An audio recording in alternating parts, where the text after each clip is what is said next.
All right, party people. So now in our tutorial, I'm going to show you how to do some of the more detailed things. So we're going to talk a little bit more about clearance here. So if you are at the step, that means that all of your doors and windows are in, you've post-shade your walls, you've got your wall thickness, all that stuff. Okay, so now what we're going to do is I'm going to walk you through how to put in your plumbing and your cabinets. Okay. Something that I want to touch on and remind you of, even though I don't have any hallways in my floor plan, is that when you are, in terms of clearance, right, whenever you are drawing your hallways, all right, your hallways have to be 3 feet wide. Okay, so if you have a hallway, so let's say I had a hallway right here, or maybe I had a hallway right here, it would have to be at least 3 boxes wide. Now, an important thing to note is that if you have a door at the end of your hallway, so let's say I was going to draw a hallway right here, your hallway has to be 4 squares wide because you have to have 6 inches on both sides of your door. So keeping that in mind. All right, I don't have any hallways, but that's important to know. All right, so in this step, you're going to focus on your cabinets and our appliances in our kitchen. All right, and then you also want to think about your plumbing. So we'll talk about the bathroom as well. Okay, so there's 2 ways for you to do cabinetry.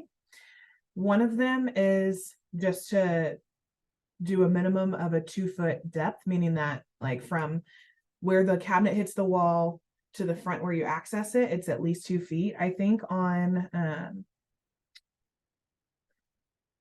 this guy, I'm almost positive it's here. So if you use this this stencil, there is a bathroom countertop here, so you're welcome to, or I think it's over here. You're welcome to use it, but just keep in mind that it will be a little bit bigger than 24 feet. I think it's technically 26, but your cabinets only have to be a minimum of 24. So I actually am just going to draw my cabinets just because it makes more sense to me that way. But I'm going to put my kitchen in kind of like a U shape. So I'm going to have cabinets that come from my window. So they're going to end here. And then I'm also going to have them come out from this wall over here. So I'm going to come out from 2 boxes on both sides. Okay. And then because I don't want my door to hit my cabinet, and you have to have 6 inches of space on both sides, I'm just going to go ahead and give myself that full foot of clearance. So I'm going to have a whole box in between the end of my door and where my cabinet starts and stops. Okay, so I'm going to draw this here. All right, so this is one part of my kitchen. I'm going to leave this open for my door frame, and then I'm going to actually continue with some cabinets over here on this side. Okay, so here we go. And then because this wall is dashed, I'm going to go ahead and draw my line for my cabinets, even though, you know, there's kind of technically like a wall-ish thing there. So just something to keep in mind. All right, so these show where my lower cabinets are going to be. We also want to include our appliances. And then we also want to keep in mind our kitchen triangle or our working triangle.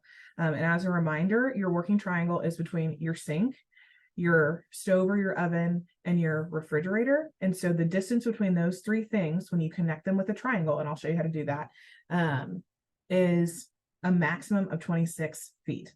Okay, so let's say I want my refrigerator over here on the end. All right, so typically I think almost all of your appliances are going to be 2 by 2. I think like on this plan, some of them may be a little bit bigger.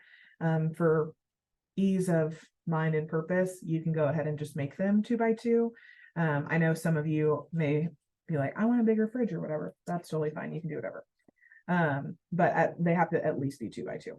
Okay, so I'm gonna go ahead. I'll just use the stencils. Why not? Make it easier for everybody. Okay, so I'm gonna have my fridge here. So even though I just drew my cabinets, I'm actually gonna erase this line and put my fridge here.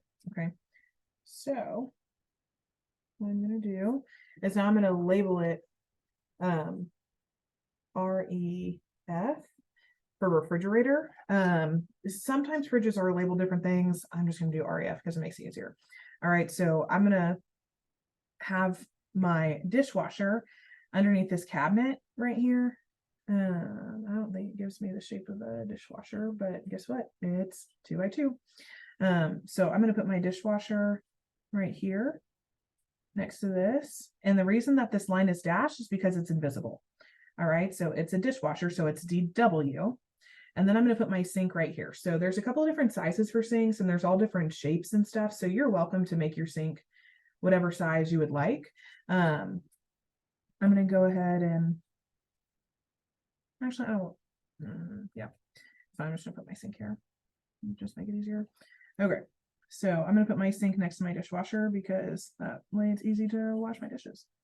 Okay, so I'm gonna brace it here, and then I want this to be a 2-compartment sink, so now I'm going to use the stencils here to draw a handy dandy 2-compartment sink, just like this.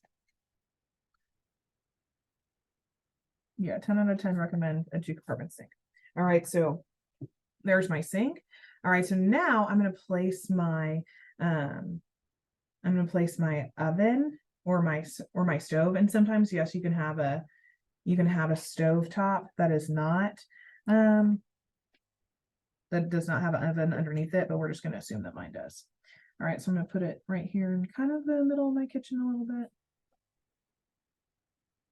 Okay, actually I need this guy first. So I want it, so this will, on this, it's saying that my range is about 2.5 squares. So just maybe keep that in mind. And then I'm gonna put my little circles here. Ooh, got a little violet there. All right, there we go. Okay, so now I've got my sink, my oven, and my refrigerator. All right, so the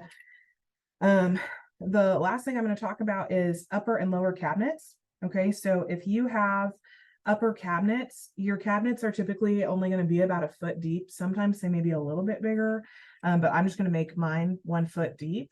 And so all I'm going to do is over here, since I don't have any windows over here, this is where I'm going to put my upper cabinets. And I'm going to just draw the straight line right over until I get to my fridge. Okay. But what I'm going to do with this stuff underneath it is I'm just going to kind of lightly erase it, because what happens now is it becomes invisible to my eyes from my floor plan view or my 2D bird's eye view. And so I'm going to make those lines dash. All right, so that tells me that I have an upper cabinet here. That's what this line is for. And that dash line tells me, okay, there's something invisible underneath it, meaning that that's where the sink is. Okay, I'm going to do the same thing for this little side of my refrigerator as well. Oh, I guess actually my refrigerator is not underneath my cabinet, so I'm not going to do that. Okay, so the last thing I need to do is draw my working triangle. Okay, so I'm going to try to find like the center point of my sink, the center point of my refrigerator. I'm just going to draw a line. Okay, same thing between my stove and my refrigerator. Find about that center point line. Okay, good job. And then we're going to take this guy, this distance too. Okay, so now I'm going to measure this. So using my 1/4 inch scale. So this side is right at about 8. So that's 8 feet. All right. This is right about 8 feet. All right. And then this,